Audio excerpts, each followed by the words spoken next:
Om Swastiastu. Kami dari kelompok 10 silabus 13 akan membawakan materi dan video pembelajaran mengenai koperasi dan UMKM, di mana pada silabus 13 akan membahas mengenai eksistensi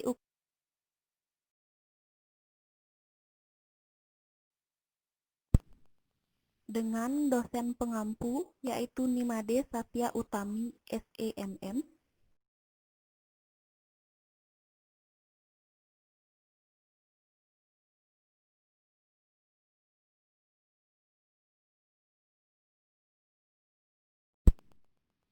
Pada silabus 13 ada 6 submateri yang akan kami bawakan. Yang pertama ada konsep pengusaha kecil dan menengah. Yang kedua, keberadaan UKM secara alami. Yang ketiga, kinerja UKM di Indonesia. Yang keempat, kontribusi UKM terhadap kesempatan kerja dan PDB. Yang kelima, otonomi daerah dan peluang bagi UKM daerah. Yang keenam, peluang dan tantangan bagi UKM dalam liberalisasi perdagangan. Baik, pada subbahasan pertama ada konsep pengusaha kecil dan menengah. Nah, menurut keputusan Presiden RI nomor 9 tahun 1998, konsep pengusaha kecil dan menengah yaitu kegiatan ekonomi rakyat yang berskala kecil. Sedangkan menurut BPS atau Badan Pusat Statistik, konsep pengusaha kecil dan menengah yaitu di mana usaha kecil merupakan usaha yang beranggotakan 5 sampai dengan 19 orang anggota. Sedangkan pada usaha menengah beranggotakan 20 sampai 99 orang anggota. Sedangkan usaha yang memiliki tenaga kerja kurang dari 5 orang itu disebut usaha industri rumah tangga. Karena usaha industri rumah tangga merupakan usaha yang beranggotakan 1 sampai dengan 4 orang anggota, di mana mereka memproduksi sendiri usaha mereka itu di rumah masing-masing. Lalu menurut Undang-Undang Nomor 20 Tahun 2008, usaha kecil menengah dibagi menjadi 2 macam, yaitu kriteria usaha kecil dan kriteria usaha menengah.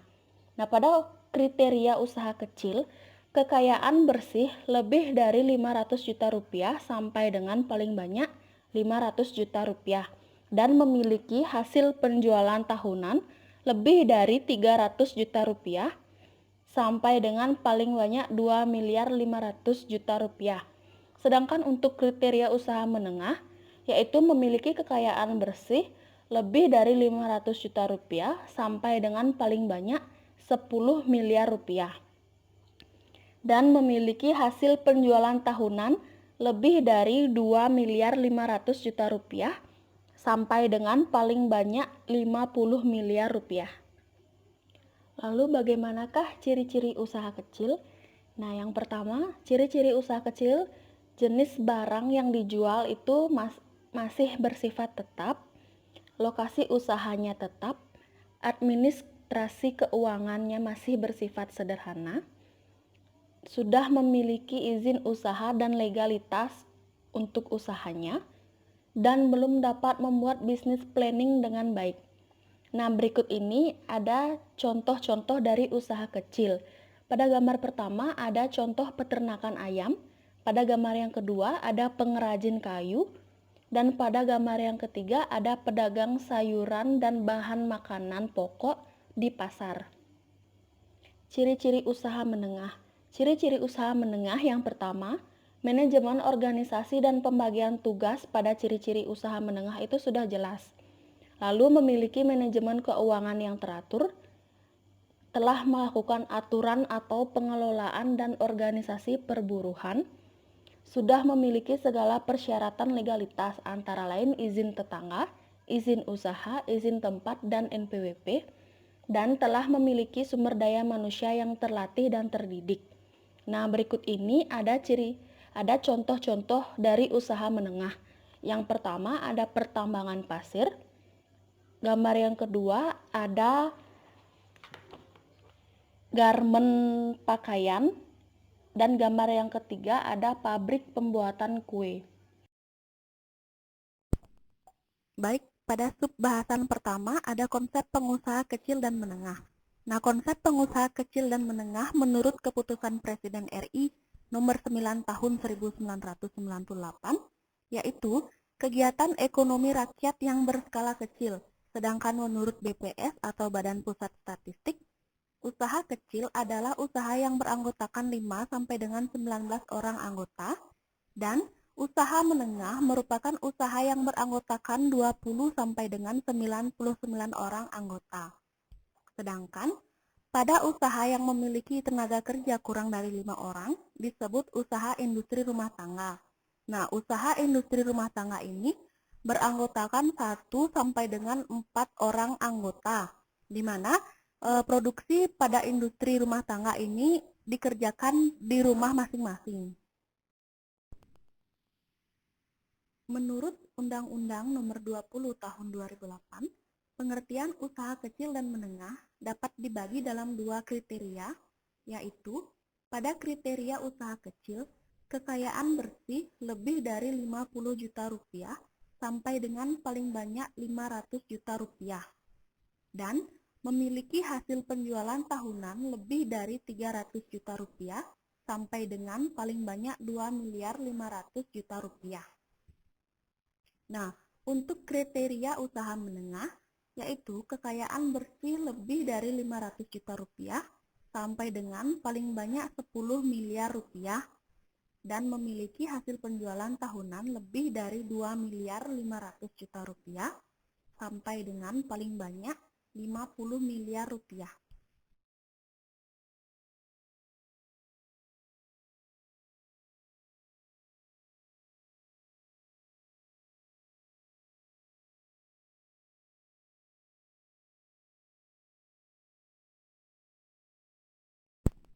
Lalu bagaimana ciri-ciri usaha kecil itu? Yang pertama, usaha kecil memiliki jenis barang yang tetap, dengan lokasi usaha juga tetap, dan administrasi keuangan masih bersifat sederhana, sudah memiliki izin usaha dan legalitas, dan belum dapat membuat bisnis planning dengan baik. Nah, berikut ini ada contoh-contoh dari usaha kecil. Yang pertama ada peternakan ayam, gambar yang kedua ada pengrajin kayu, yang ketiga ada pedagang sayuran di pasar.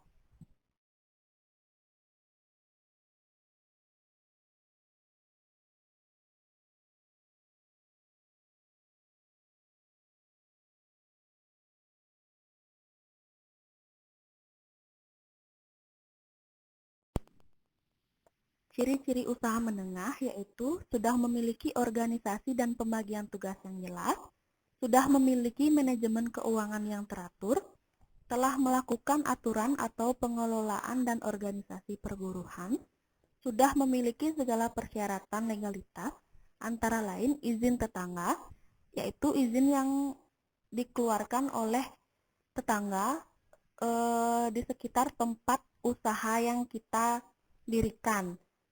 Lalu ada izin usaha, izin tempat, dan NPWP. Telah memiliki sumber daya manusia yang terlatih dan terdidik. Nah, berikut ini ada contoh-contoh dari usaha menengah. Yang pertama, ada usaha pertambangan pasir. Yang kedua, ada gambar pabrik pembuatan pakaian atau garment. Yang ketiga, ada pabrik pembuatan kue. Subbahasan yang kedua, ada keberadaan UKM secara alami. Nah, UKM ini timbul secara alami dikarenakan UKM pada umumnya membuat barang-barang konsumsi sederhana dan dibutuhkan oleh masyarakat. Yang kedua, UKM dan pekerjanya rata-rata adalah kelompok yang berpenghasilan rendah. Yang ketiga, alat produksi yang digunakan UKM masih bersifat sederhana dan tidak terlalu modern. Yang keempat, tidak terlalu bergantung pada fasilitas-fasilitas dari pemerintah, termasuk adanya pinjaman kredit murah yang diberikan oleh pemerintah. Selanjutnya, kinerja UKM di Indonesia. Yang pertama ada karakteristik UKM di Indonesia, yang kedua ada faktor yang menyebabkan UKM dapat bertahan di masa krisis ekonomi, yang ketiga ada fungsi utama UKM dalam menggerakkan perekonomian Indonesia. Lalu bagaimanakah karakteristik UKM di Indonesia? Nah, karakteristik UKM di Indonesia yang pertama mempunyai daya tahan untuk hidup. Yang kedua, UKM mempunyai kemampuan meningkatkan kinerja selama krisis ekonomi. Yang ketiga, UKM mampu berkembang dengan modal sendiri dan tidak terlalu bergantung pada banking financing. Yang keempat, UKM mampu mengembalikan pinjaman dengan bunga tinggi dan tidak terlalu terlibat dalam birokrasi. Faktor yang menyebabkan UKM dapat bertahan di masa krisis ekonomi. Yang pertama, UKM menghasilkan consumer goods atau bahan-bahan pokok yang dibutuhkan oleh masyarakat seperti kebutuhan sehari-hari seperti beras, sabun, sampo, kopi, dan lain-lain.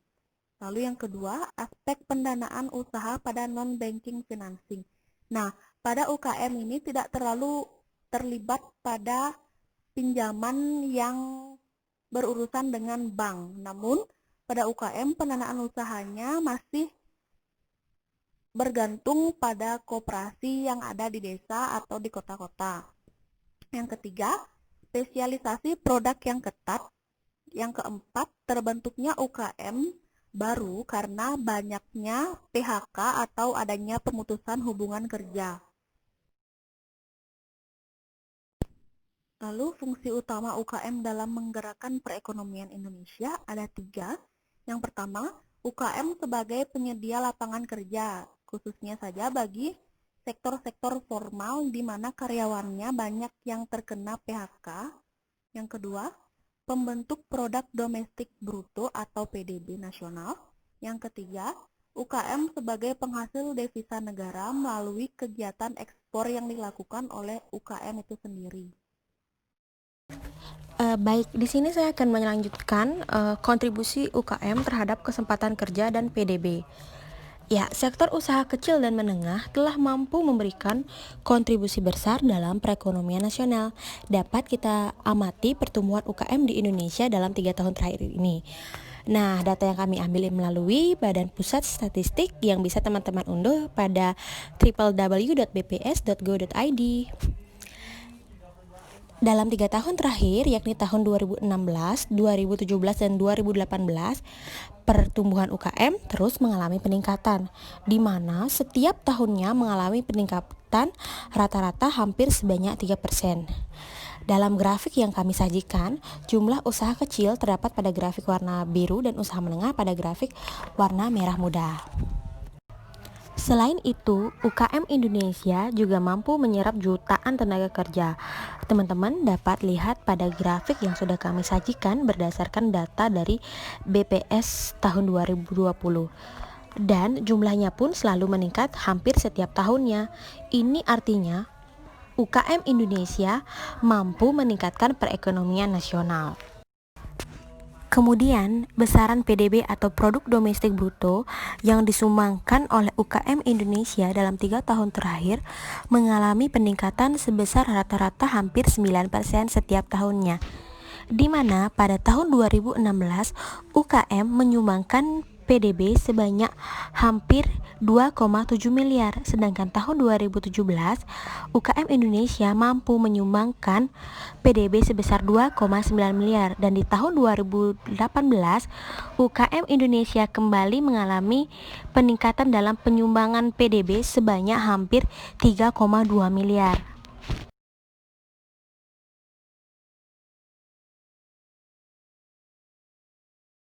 Baik, selanjutnya otonomi daerah dalam peluang bagi UKM daerah. Otonomi daerah merupakan hak, wewenang, dan kewajiban daerah otonom untuk mengatur dan mengurus sendiri urusan pemerintah dan kepentingan masyarakat sesuai perundang-undangan. Dan peluang bagi UKM dengan otonomi daerah adalah dengan adanya otonomi daerah memberikan kepercayaan terhadap daerah dalam mengelola pembangunan ekonominya melalui sektor UKM. Baik, peluang dan tantangan bagi UKM dalam liberalisasi perdagangan.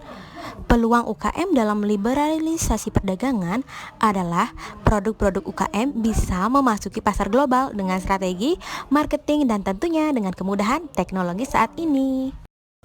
Kemudian, tantangan yang dihadapi UKM. Teman-teman, pada dasarnya setiap usaha memiliki tantangan yang berbeda di setiap perjalanannya. Di sini, yang kami akan paparkan adalah tantangan yang dihadapi oleh UKM pada umumnya, yaitu pertama, teknologi. Tentunya teknologi menjadi tantangan tersendiri bagi pelaku UKM, karena dengan teknologi yang update akan menunjang produktivitas UKM itu sendiri.